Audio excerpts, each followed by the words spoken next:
Hello, everyone, and welcome back to another edition of Return Missionary Next Chapters podcast. I'm your host, Sid Bassett. Today, we are honored to have as our guest Eduardo Zanatta. Eduardo's story is a map of divine redirections. It begins in a hometown in Brazil filled with abundant love but quiet spiritual questions, and moves through the cold uncertainty of a Utah winter where he felt like a stranger to both the language and the faith. We often talk about success as something we manufacture through sheer will, but Eduardo's life suggests a different engine, the compensation of the Spirit of God. It is the account of a man who tried to work out his insecurities only to find that his greatest assets weren't his 4.0 GPA or his corporate title, but his willingness to stay on the path when the road kept shouting closed. Guided by giants of industry, Covey, Christensen, and Gibson, Eduardo discovered that being a second class citizen in the eyes of the world is often the prerequisite for becoming a first class instrument in the hands of God. Eduardo, welcome to the show. Thank you very much. Well, it's great to have you. We're going to start before your mission. So, you grew up with a Bible that was more of a furniture piece than a manual.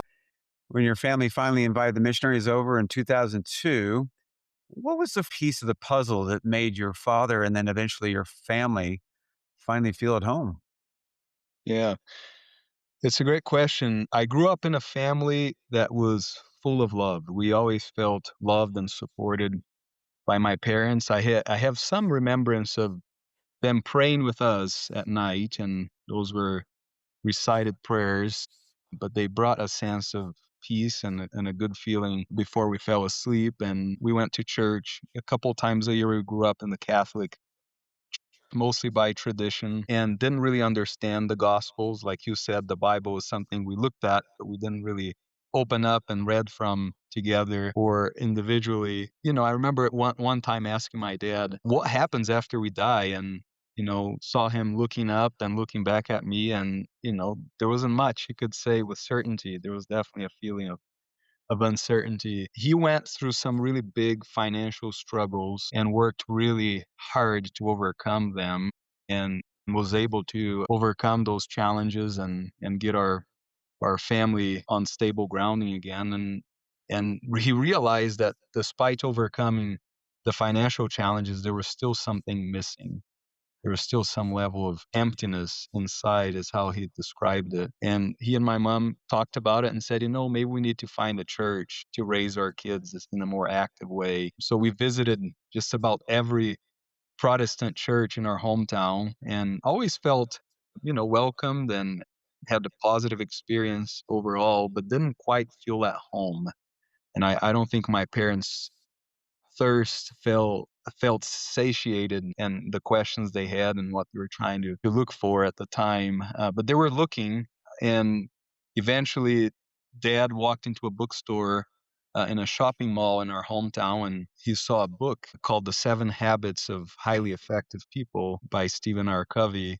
And he picked up the book, and he said he read the first 4 to 5 pages. And I believe Dr. Covey begins the book with some rhetorical questions to captivate the reader. And he said those questions spoke deeply to him. And he said, that's the type of content I need and I'm looking for. So he purchased the book and read it in 2 weeks, um, and began teaching our family about what he was learning, and, felt like he was a little boy all over again with such excitement in this new discovery. And he sat us down and taught us about having a personal mission statement and a family mission statement. And we all wrote our mission statements and began to set goals and plan our day and our week and our month. And eventually he asked my sister and I, there's just the two of us in our family, to invite a couple of friends from school or extended family members.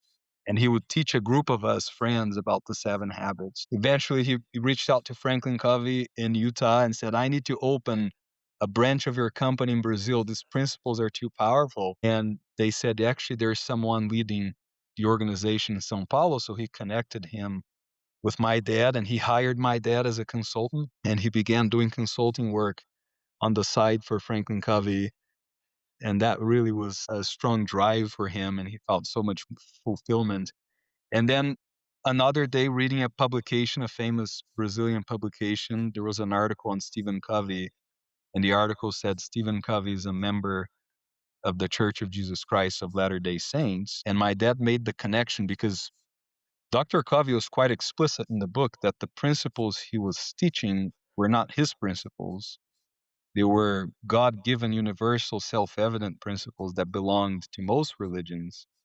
Um, and my dad had that memory that these things are from God, and that's why they make me feel the way they do in the context of his search with my mom for a faith and a religion for us to grow up in. And he said, I need to learn more about this church.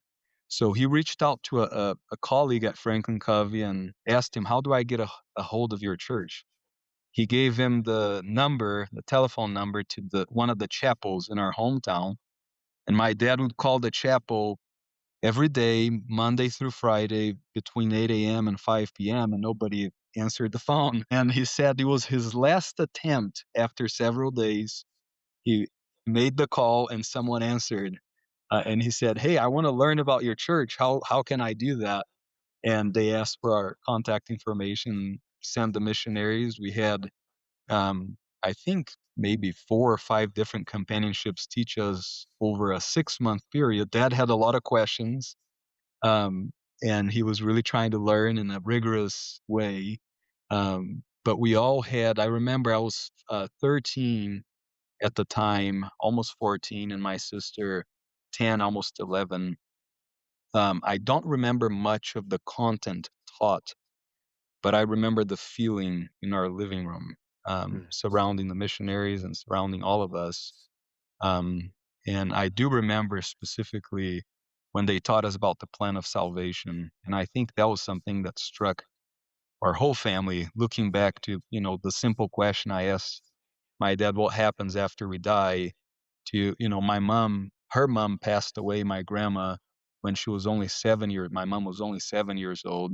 So she grew up without her mom. And, they had gone through challenging experiences in life of losing loved ones and trying to put this life into broader context. And that lesson really spoke to our hearts. It felt new because we didn't have that understanding, but at the same time, it felt so familiar and as if we had always known that and we were just remembering it Wow. for the first time. So I think that was the missing piece, that they realized, even though we've overcome many of our temporal challenges and we're in a good place, we have resources, we have love for one another, we have friends, we live in a beautiful place in Brazil. There was a spiritual dimension that was missing in a relationship with God and Jesus Christ that needed to be fostered and developed. Hmm. That's amazing.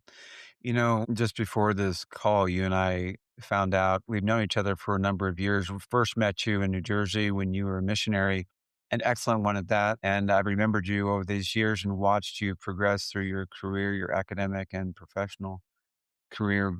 But I know of another book that has brought people to answering the question of where they came from, why they're here, and where they're going. But I've never heard of Seven Habits and the immortalization now of that book in your home. And for all of us, the begin with the end in mind, and the one that I refer to often and did for my missionaries is the main thing is to keep the main thing the main thing. And when he said that, it just struck me.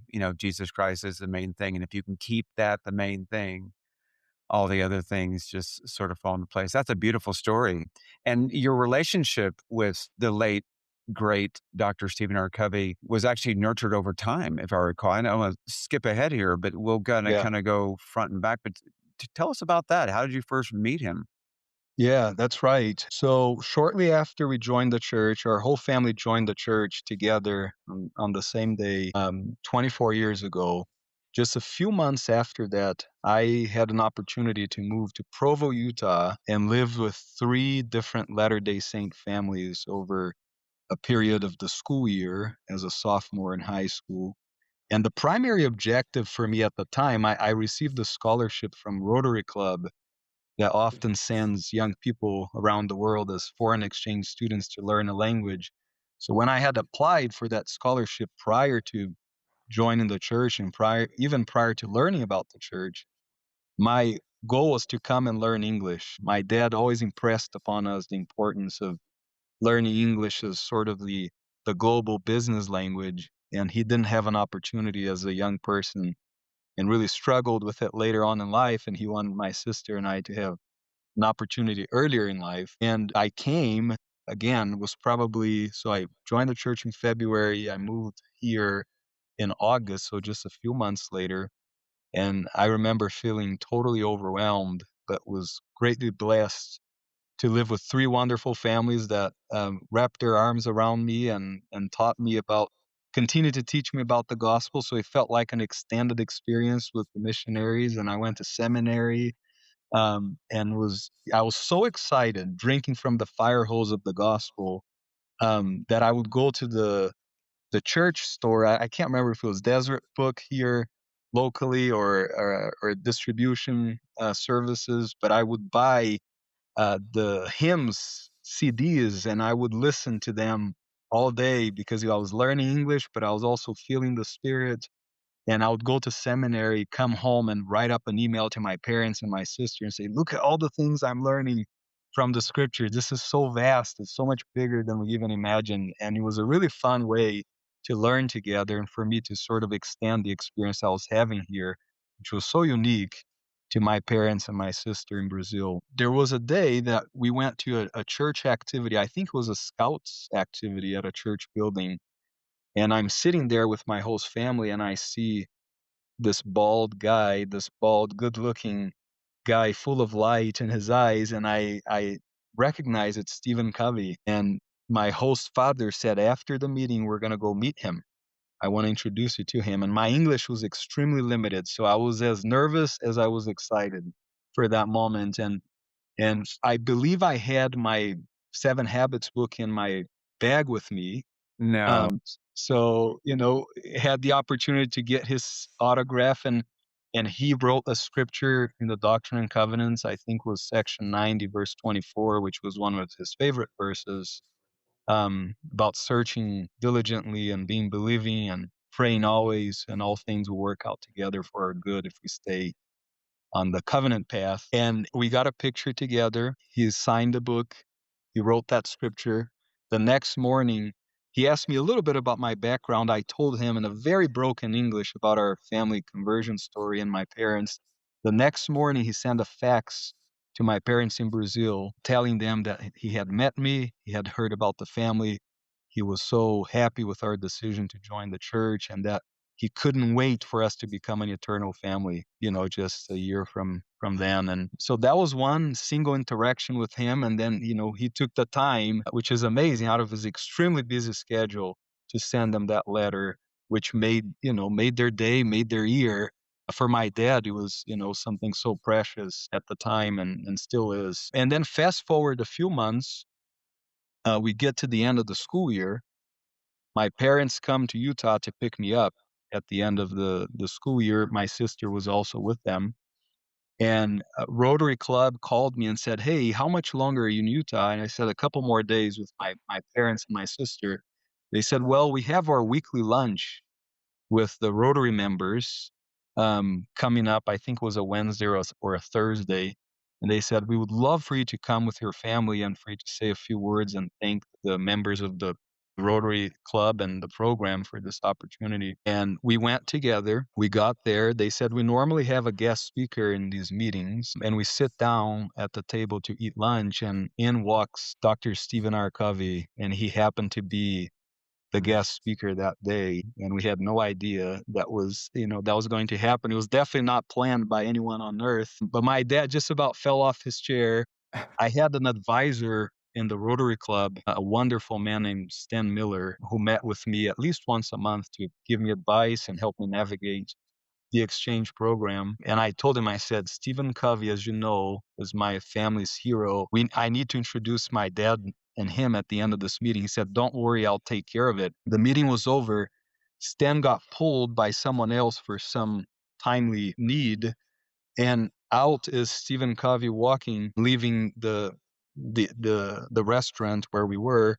And I just see my dad's face, and that sad countenance of disappointment. He's not going to meet the man who was an instrument in bringing him to the gospel in our family. So I got up and I ran towards Stephen Covey and I shouted, "Dr. Covey." And he turns around and I ask him, "Do you remember me?" And he comes back with his wife and says, "Of course I remember you."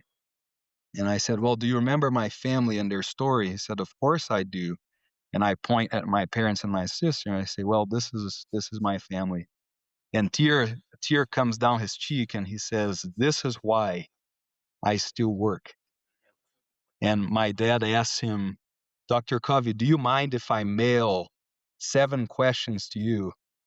And he turns to his wife, Sandra, and back at my parents, and he says, "Why don't you come over to our house right now and we'll talk through your questions?" We get in the car and it feels surreal. It feels like we're floating out of body experience, and we follow them up to their house, and we spent 3 hours in their home, and he and my dad in this tunnel connection discussing those questions. That conversation ultimately led my parents in this decision to eventually bring us here and start a new life. But that's how we met him, and we stayed in touch. Maybe 2 more experiences I'll share that sort of extend from that relationship building over time.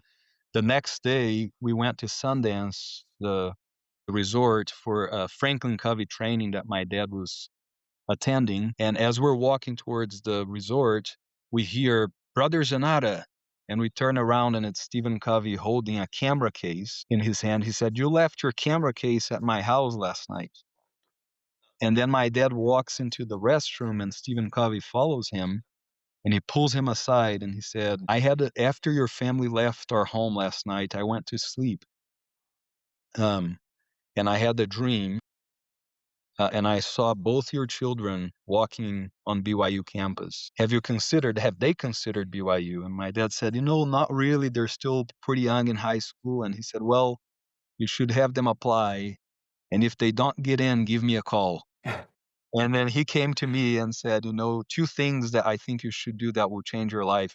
One, you should apply to BYU and attend BYU. And 2, you should serve a mission, and please stay in touch. So fortunately, my sister and I both applied, both got in.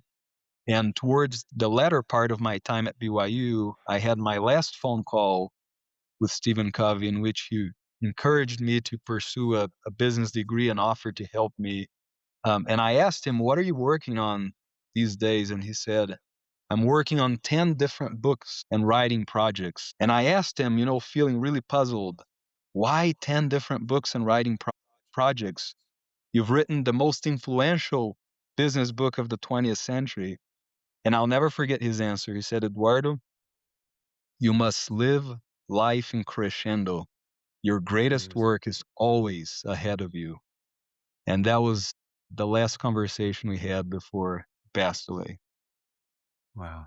That is an amazing story, one which is filled with divine providence almost, because as you kind of see that connection weave through your life, your career, your academic successes, it sounds like that was always meant to be. And what a great opportunity.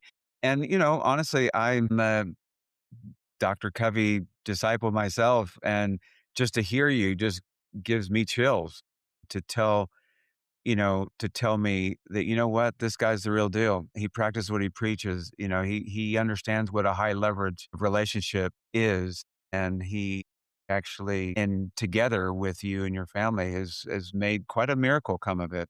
I'm sure our listeners are equally impressed, but I never heard that story. You and I have Yeah. talked a number of times, but that's a wonderful story. So now I don't want to forget a couple of things in here.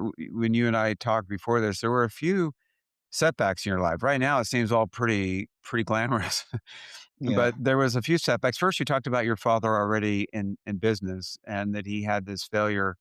I think the words you used were in the millions. He had to go into debt and things like that, and he pulled himself out to help provide for his family. So you saw that up close and personal, that rejection.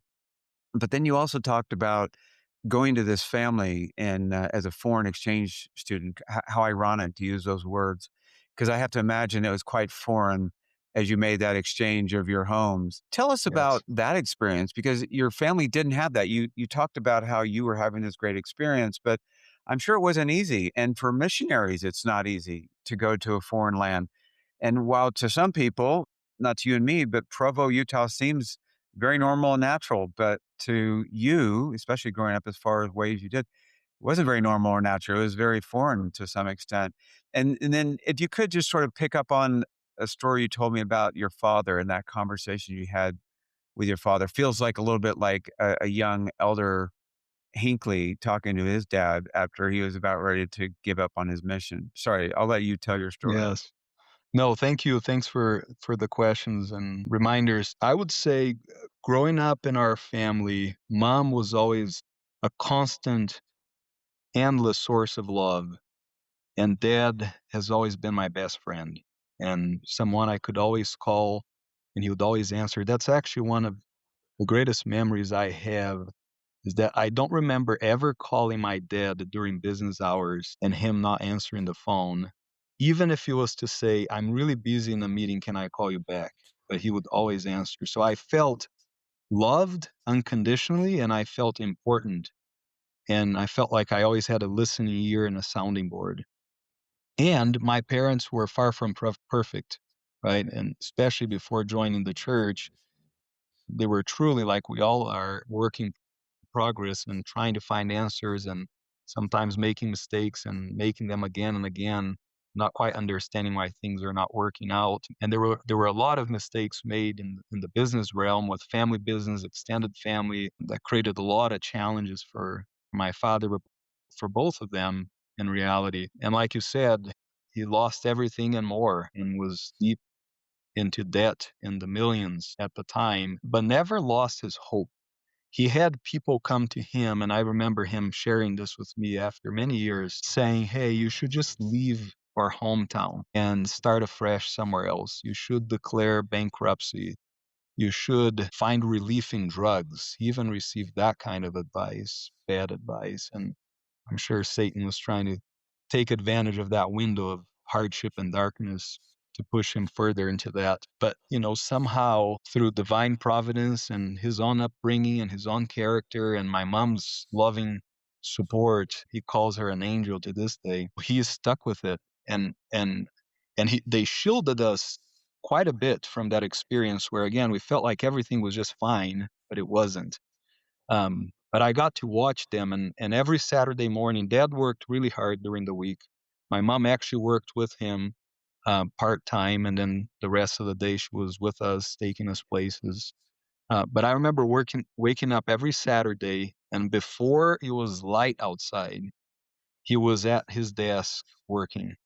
And he truly worked as hard as he possibly could to honestly bring himself and his family out of that situation. And again, with help from God and other people and circumstances around him, he was able to overcome. So I think just watching him go through that struggle, even though I was partially shielded, I think it taught me some great lessons about resilience and persevering through adversity, even in very dark times. So fast forward to when I came to Utah as an exchange student, in my own little world, it felt really heavy and dark in some ways. I couldn't understand what people were saying to me. I couldn't really express myself. The culture was different. I felt very much like a second class citizen in that situation. I remember going to high school and seeing all those students and feeling so overwhelmed during lunchtime that I would not go to the cafeteria for lunch.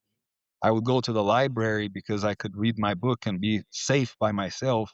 And that's actually where I read the 7 Habits for Highly Effective Teens for the first Mhm. time was in the library in high school.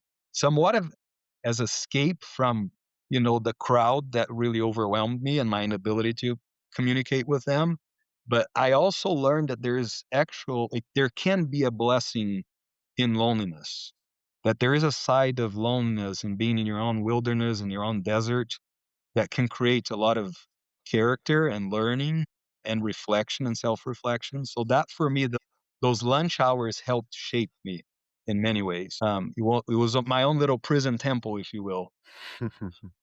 And I remember just again being in that situation, and I think it was just my first week in the exchange program, calling home and telling my dad, I think I want to come home. I don't think I can do this. I think I'm too young. Again, I joined the church at 14.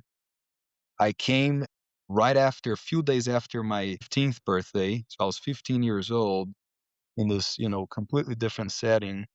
And I told him, I think I want to come home. I don't think I want to do this. And I was extremely homesick. And my mom had written a few letters or a few notes in my planner in my suitcase. And when I found that planner and started flipping through those notes, I was just crying and really missing home and missing the family. And my dad, his response to me that day was, if you come home, we will love you as much as we've always loved you. And you're always going to have a place in your home for you. And if you come home early, you may begin establishing a pattern of your life of being a quitter. Hmm. Do you really want to do that? And that thought really scared me. I did not want to become a quitter. I mean, I had the example of my own parents of not being quitters, people that I admired around me for not being quitters, and I did not want that as my story. So that alone gave me the motivation to say, you know what, I'm going to stick with it and I'm going to stay and see this through on the other side. And that was definitely a pivotal moment. Wow. I love that. You don't want to start a pattern of being a quitter. I think that's great for all of our listeners to understand. It's okay to take a different path. It's okay. In fact, as part of my own story, I'd started a PhD program and then I had a strong prompting to go in and a strong prompting to go out. And it was very hard for me because I was raised much like your parents raised you. We just don't want to set a pattern of quitting. But there's a difference between quitting, right, and being directed or redirected by the Spirit, and you've done that quite a number of times in your life. So before we go into your academic years, fast forward, you get called on a mission to New Jersey, is it Morristown? Is that the mission? Sorry, Morristown. I was Yeah, in that. I that's where should I know met that you. better. That's where we met. Yeah, I know better, but I wasn't sure if that was the Morristown mission or another in Newark. But Yeah. so you were called there on your mission. You're in the MTC. And sorry, then I think you were actually on your mission. We had a companion you were struggling with to some degree.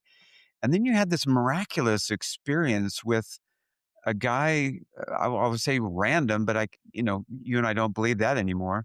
A meeting, a happenstance meeting with a guy by the name of Gino or Gino. How do you pronounce Yeah. it in In Brazilian? Portuguese, we say Gino. Yeah. Gino with Yeah. Gino. Could you tell us about that story? That's pretty amazing. Absolutely.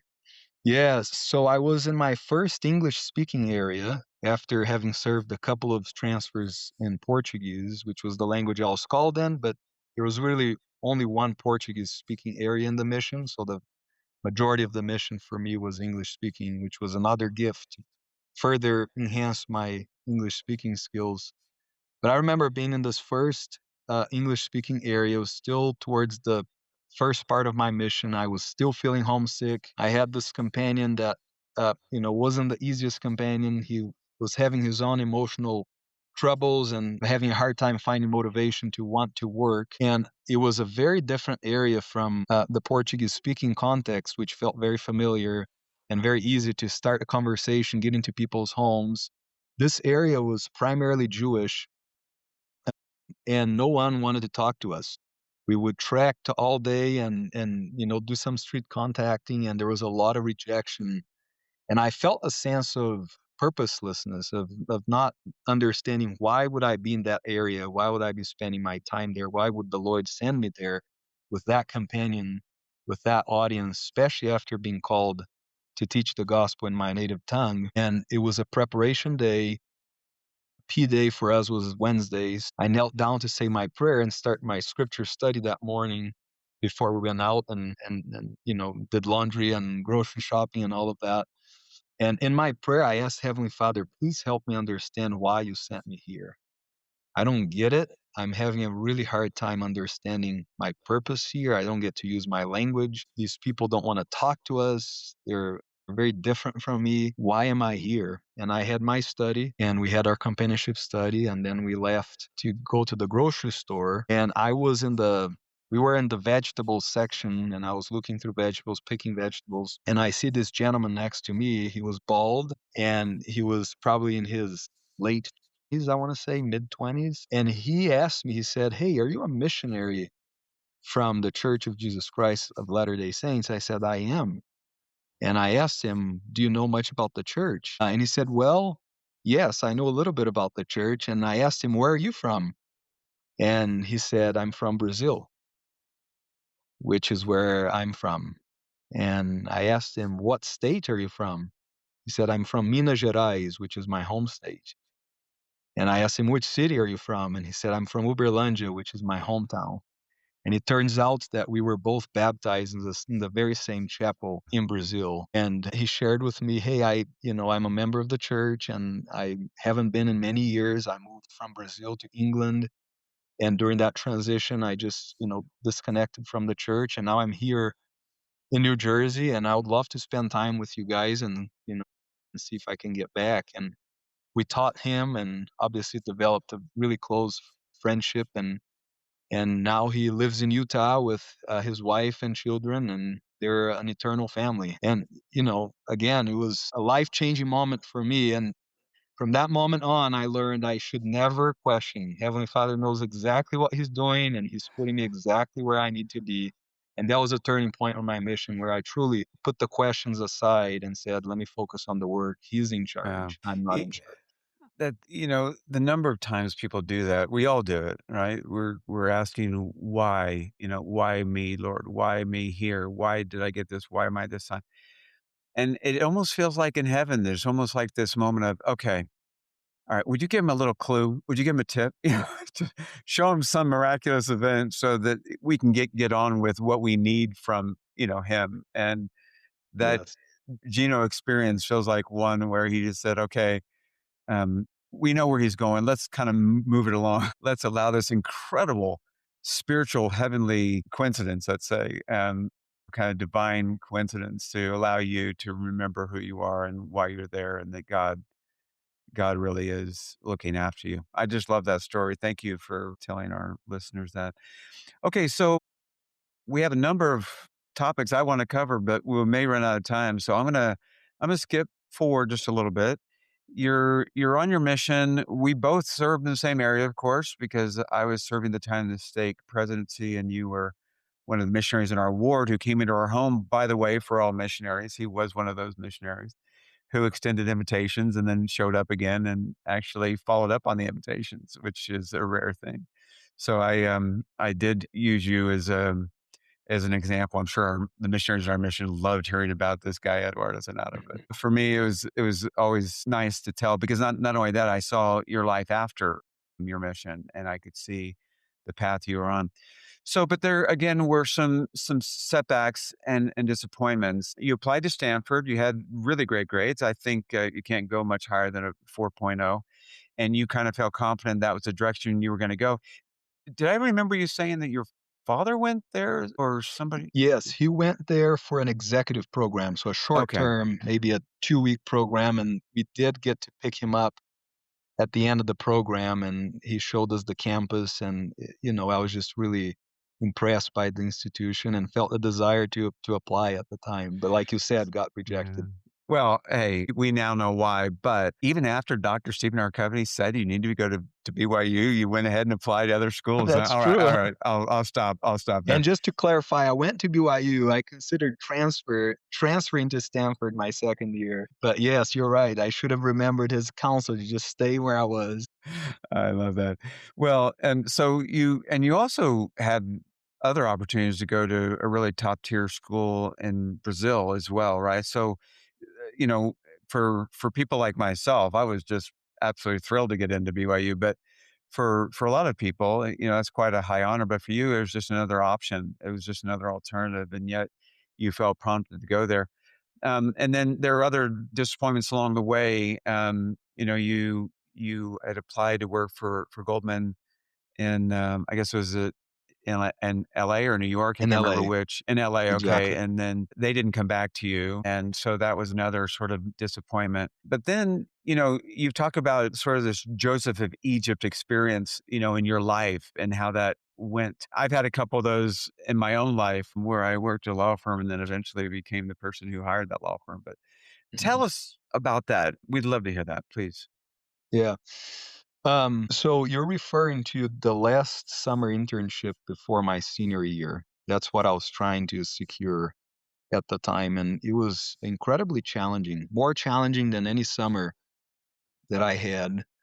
I applied to Goldman in LA and never heard back, and felt like I had done really well in the interview, but didn't get the internship. I applied to a couple consulting jobs, had a battery of interviews, and didn't get the opportunity either.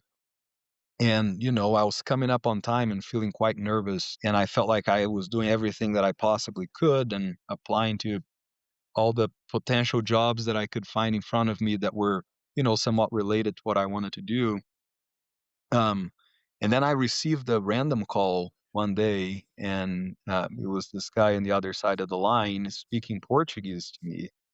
And he introduced himself and said, "Hey, I work for Goldman Sachs in New York in investment banking, and I served as a missionary in Brazil. And I saw your name and I saw your resume from the LA office, and I'm wondering if you've secured an internship yet, or if you'd be interested in working with us. We obviously have to interview you. You'd have to fly out in the next couple of days because we're coming up on time. But if you're interested, we will arrange an interview."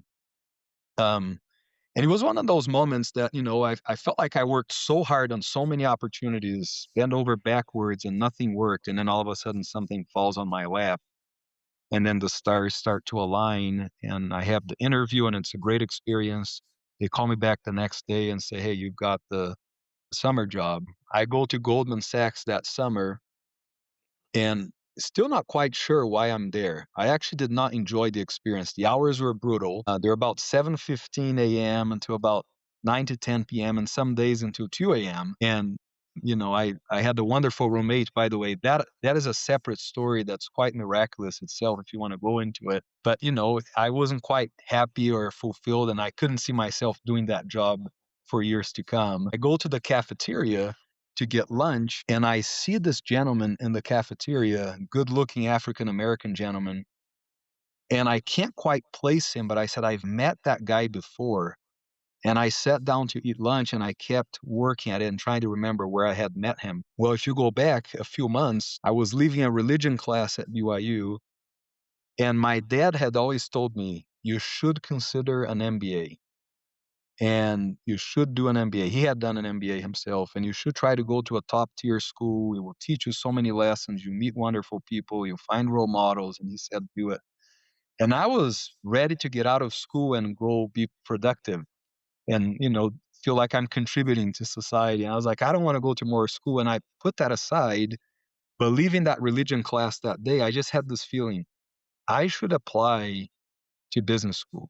And as I'm walking, I run into a friend of mine, also named Eduardo from Brazil. And he tells me, he says, "Hey, the Harvard Business School is on campus today, and they're doing a meeting about their MBA program. I'm headed there with a few friends. Do you want to join us?" And I didn't even know what the Harvard Business School really was, and it felt like something so distant. But because I had my dad telling me you should consider an MBA, and I had that feeling after that religion class that day, I said, "You know what? I'll come with you." And we went to that presentation, and this gentleman gave a powerful presentation on their MBA program, and I was captivated and felt so excited and felt pulled towards it. And at the end, I briefly spoke with him and said, I'm interested. I want to learn more." And he gave me a pamphlet, and I left. And then I flew to New York to do my internship. And in the cafeteria, that was the man that I ran into, was the same gentleman that used to work for Harvard, that was on the board of admissions at the Harvard Business School, and now was at Goldman Sachs leading one of their HR functions. So I go up to him, I find him, and I say, "Hey, were you at BYU sometime last year giving this presentation?" He said, "Yes, I was." I said, "Okay, I'm applying for the Harvard Business School 2+2 MBA program." And he smiles big, and he says, "Well, I used to be on the board of admissions, and I know all the questions they're going to ask you. We should have lunch together. And you see how much help Heavenly Father felt that I needed, right? It was just constantly trying to re-steer me in the right direction. And we have lunch, and he coaches me, and well prepared interview because of what he did for me and how he helped me. But anyways, I look back on that experience, and I think, why was I there? That was certainly, I think, one of the big reasons.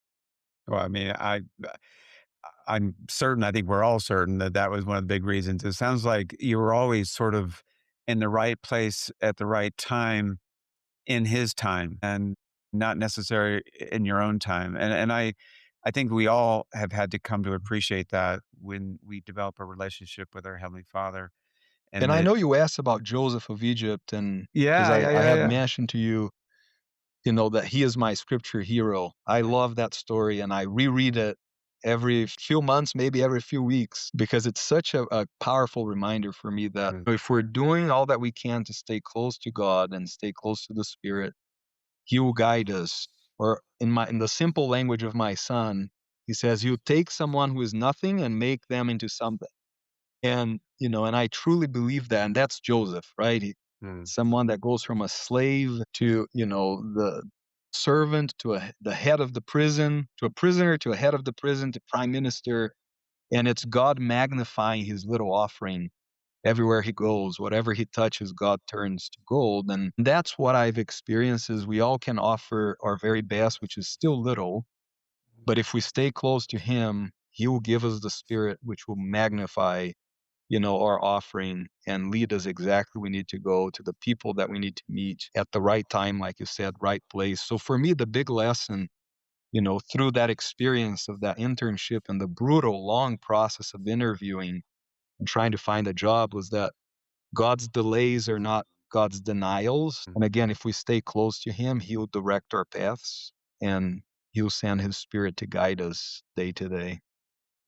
I love that. It's not his denials. We have to be patient. We have to learn to wait upon the Lord, and good things will come in the end. There's so many good things to grab onto in your life, Eduardo. I would love to speak to you for hours. We're going to move forward. We're going to get to our last few questions here soon, but I don't want to give up on this idea that you raised earlier about feeling like a second class citizen. And part of that was just, the language, the culture, even in the church you joined, you came in and started to feel like you were I think you mentioned the MTC. You felt sort of inadequate or feeling like you didn't have the Very much so. gospel depth. And I'm just curious if, to our listeners out there. Now, can we talk about your heritage just a little bit? So you are Brazilian. Your mom or dad or Lebanese or Italian or both? Or could you remember Yes. your heritage? Yes. So my mom's parents are both Lebanese, full blood Lebanese migrants to Brazil. And my dad's family is a mix of Italian, Greek, Austrian, Native American. And then my parents were both born in Brazil, and so was I. So I grew up in Brazil until moving to Utah. But yes, quite a mixed background. Sorry, repeat all that. I'm gonna write that down because if you can put the DNA mixture of that, you're gonna have as beautiful family as Eduardo has, and maybe some way we'll get a picture of your family out to the world because it is one which people I'm not sure we wanna show people. Then they're always have this picture envy because Thank they you. didn't They're have all that. better looking than me, so that worked out well. Well, that was a great combination. But you had to go through those periods of time. Your parents had to go through that period of time. It's that feeling like you're not good enough or you're not enough. And you talked a little bit about this, how you can move away from that with the power of the Lord. So you had this experience at the MTC, you had it in working environments, and you probably even had it on your mission if you considered that because you still were trying to learn the English language. What would you tell others who are going through that? What advice would you give them if you were speaking to them face to face? Yeah, it's a wonderful question. And I think there are a couple of things I would say. One is you can truly work hard to compensate for your incompetencies, if you will. And I think hard work and diligence and determination makes a big difference in that. There's a book here in my library that's called So Good That They Can't Ignore You. And I think there was something about that book that taught me, hey, if you put in the effort, you'll be great at something, and therefore you won't feel like a second class citizen, at least on that dimension. So for me at BYU, I remember spending hours and hours in the library studying economics and, trying to understand what the pages were telling me through my English, which was still developing. But I knew that if I put in an extra 2, 3, 4, 5 hours a day, I can be at the top of my class. It's going to take me a lot more effort, but I'm willing to do it. Going to bed earlier, waking up earlier to get a little extra study before class. And I think those things in the mission field, like you said, I felt so inadequate, both at the MTC and in the mission field. So I overstudied on my mission. I wanted to learn every scripture. I wanted to really understand the doctrine so I could teach it fluently. Um, and I think that all of that made a difference. So one is hard work, and again, this concept of trying to compensate for your incompetencies. I think the second one is surround yourself with good people who can see you beyond who you are today. And I have been richly blessed by people like that, including you. And I've had, I remember a friend, Jeremy, who is a wonderful guy and has been a wonderful friend to me. And I remember confessing to him, I'm always going to have this accent. I'm always going to be a second class citizen here in the US. And he said, Eduardo, you're not a Brazilian citizen or an American citizen. You're a celestial citizen. That's Mm. what you're going after. And that really changed my thinking. I remember being in the mission field, and there was a wonderful elder. You might remember him, Elder Taylor Barrett, a good friend of mine. And I remember the first time I was going to give a talk at his own conference, and I was sitting next to him. And I said, I'm pretty nervous. And he said, I said, I have a big, thick accent. And he said, your accent makes me pay attention to you more. And he said, it's like Elder McConkie. When I listen to him, he has this unique, different accent. It makes me pay attention to him more. And I don't know that my accent made him pay attention to me more, but he said that.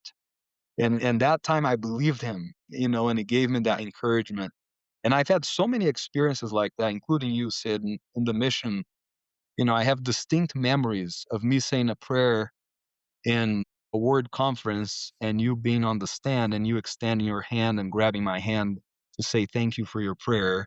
And I felt a sense of approval. That prayer was probably okay, despite my, less than perfect English. And I remember I was in an Elder's Quorum lesson and one of the leaders was giving a lesson and he jokingly said, we will remember Elder Zanatta's companion, but we won't remember Elder Zanatta for much longer after the mission. And he was making a joke.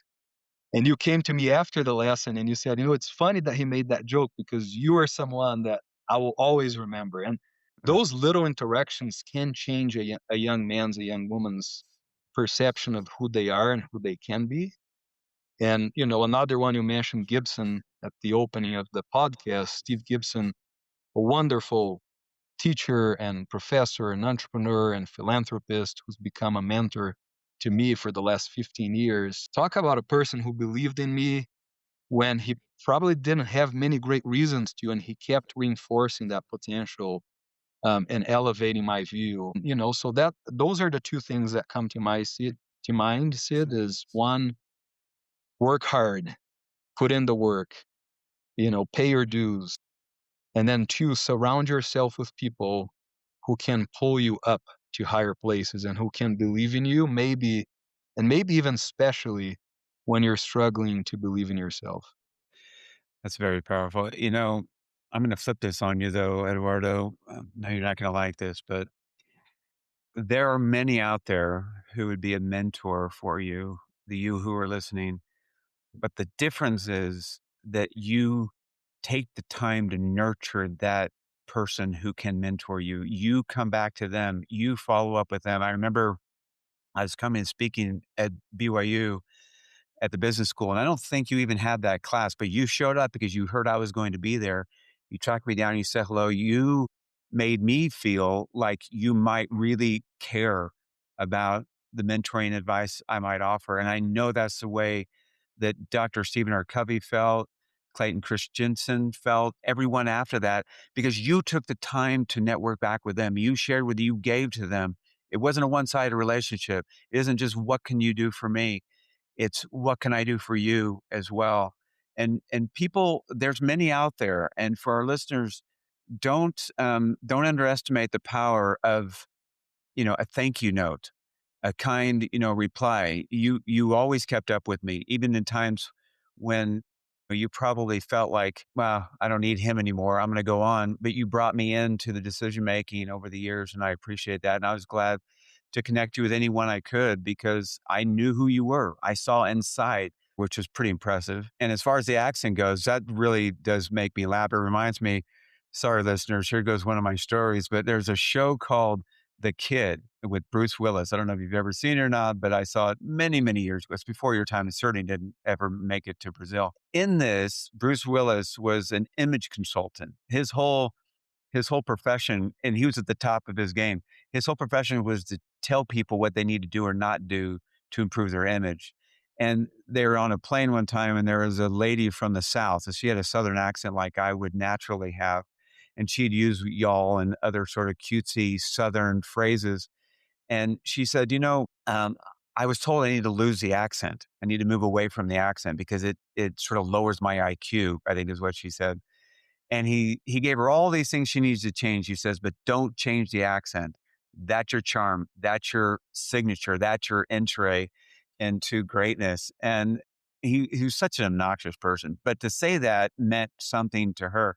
And to have your friend tell you something, which I think is actually pretty good advice, and that is people love your accent. Don't lose the accent. Whatever you do, don't pick up an accent from where you live because your homegrown accent is going to be more powerful to you because people do want to listen to you, but they're also intrigued and you're so articulate in the way you speak. It's going to draw people in. So, yeah, sorry, Well, I went thank on a you. bit of a random walk Thanks there, for but those kind words. Thank you. well, as we wrap up today, I just want to say, first off, I've learned so much already. I've known you for quite a while. I've bragged about you for many years. But even today, you've taught me and instructed me and made me a better person. You've lifted me to higher ground, and I mean that.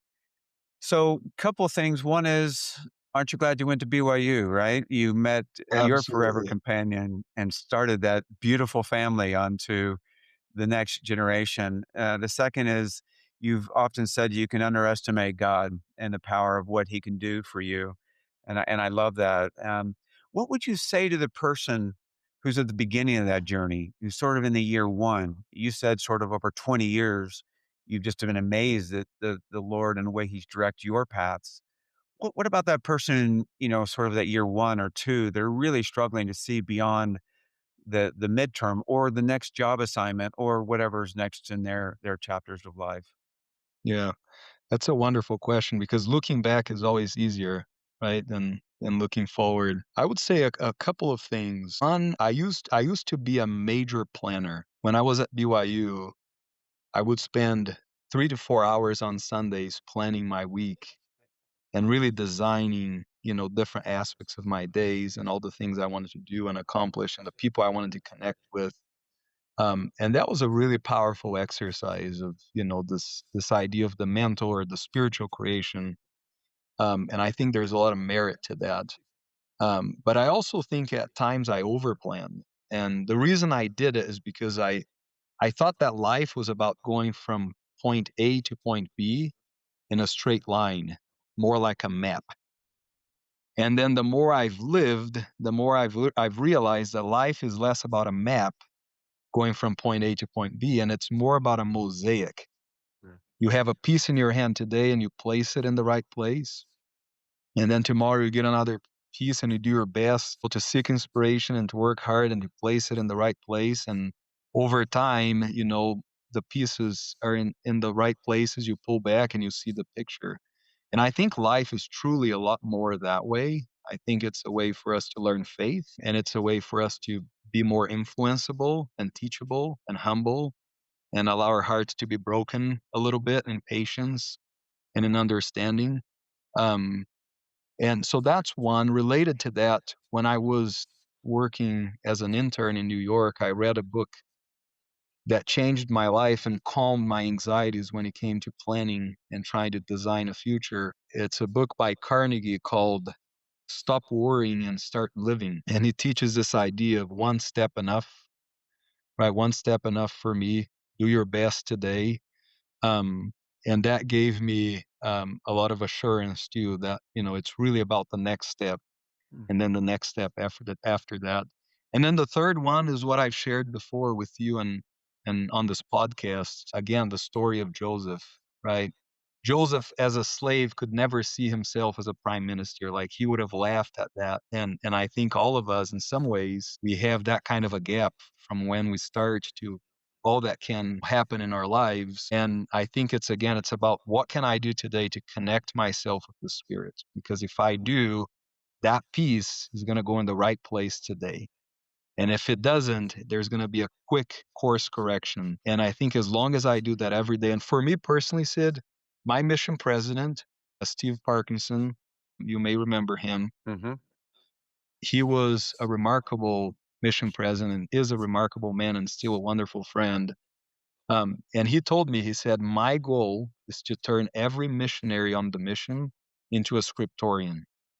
Not because I want you guys to all go teach the scriptures at BYU and be a professor, but because I want you to love the scriptures so much that you make time to be in them every day. Because if you do that, the Spirit will come into your life and that day will be lived in the right way. And again, I see that in Joseph. I see that in you. I see that in multiple, leaders that we have, past and present. I saw that in Stephen Covey. He had a sense of mission. You met him, you shook his hand, and you knew he knew exactly why he was here. It's I, because he lived by the Spirit. And he taught me that concept. He said, you need to be active in the church, which means you're attending your church meetings, but you also need to be active in the gospel, which means to live by the Spirit every day. And I think that's the key, and that would be my advice to someone that's starting that path after their mission is do not lose what gave you the Spirit every day. Do not lose those habits. You're still on a mission. Your schedule has been redistributed, rightfully so, appropriately so. You're spending your time in different ways. You're going to have a family to provide for. You're going to have a job to work in, but you're still on a mission. And you have to start that day every day by connecting yourself with heaven. And then again, the right piece will go in the right place. hmm. I suspect, ironically, in the Covey planner, Dr. Stephen R. Covey didn't have 3 hours set aside to talk to you and your family, but he knew that was the mosaic, that was the piece that he needed to take care of at that time. And look at how it shines through the life that you've led and the life of your father and your family. I just think that's a great tribute. Well, you've enriched us all, Eduardo. Thank you. I don't want to lose this one though. Could we end on this one? Actually, I'm going to sort of go backwards just a little bit. It's going back to this second class citizen. When we were mission leaders, we had many of our missionaries that were from other countries, and they second guess themselves a lot. Well, those from the U.S. also, so it's not just uniquely other countries. But when they came there, they struggled with the language. They struggled sort of fitting into the culture of people who could testify at a visitor center or in different homes, and they always felt inadequate. And most of the time they got through that before they left, but then they go home and they have to deal with the same thing again. So I would love your parting advice to them, because you've been through this one, and I know you're on the backside and you're looking in the rearview mirror to a large extent. But I would just love for you to share something that might really help them. Yeah. I would say first, we tend to overestimate what we can do in a year on our own, and we tend to underestimate what we can do in 10 with the Lord's help. And I think the Lord loves an underdog because he can work with them. And maybe, again, the heart is a little more broken and the spirit a little bit more contrite, and there's a little bit less of an inclination, to rely on the arm of the flesh and to really turn to him. I felt that way. I never felt like I belonged at the Harvard Business School.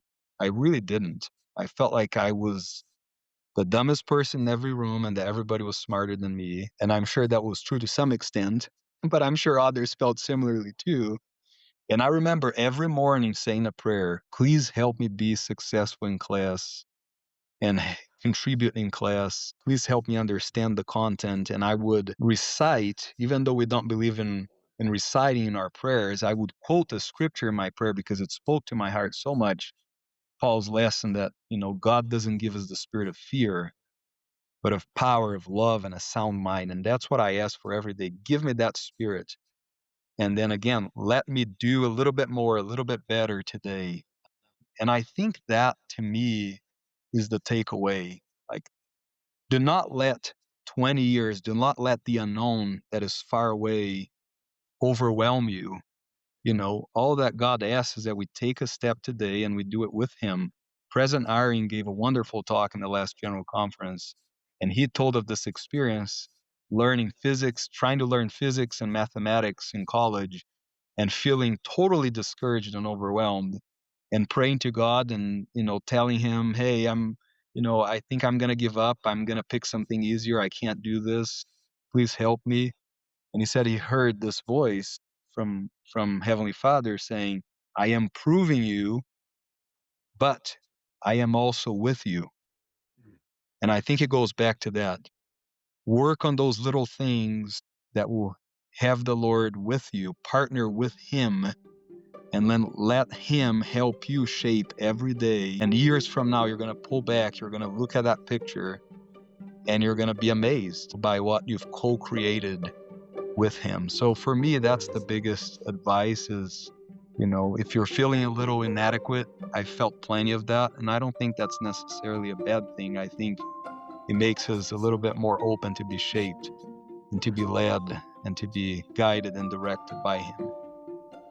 Eduardo, always a great privilege and joy. Thank you for taking the time and sharing your wisdom with us.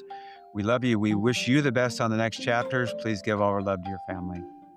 Thank you so much, Sid. I love you. Thank you.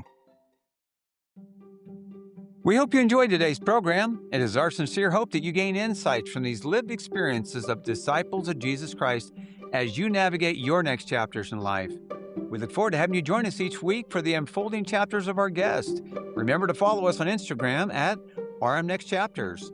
Also, you can visit us on our website at rmnextchapters.com, where you can listen to each podcast or link to your favorite podcasting platform. As always, if you have any thoughts or feedback, we'd love to hear it. Please send it to rmnextchapters@gmail.com. See you soon.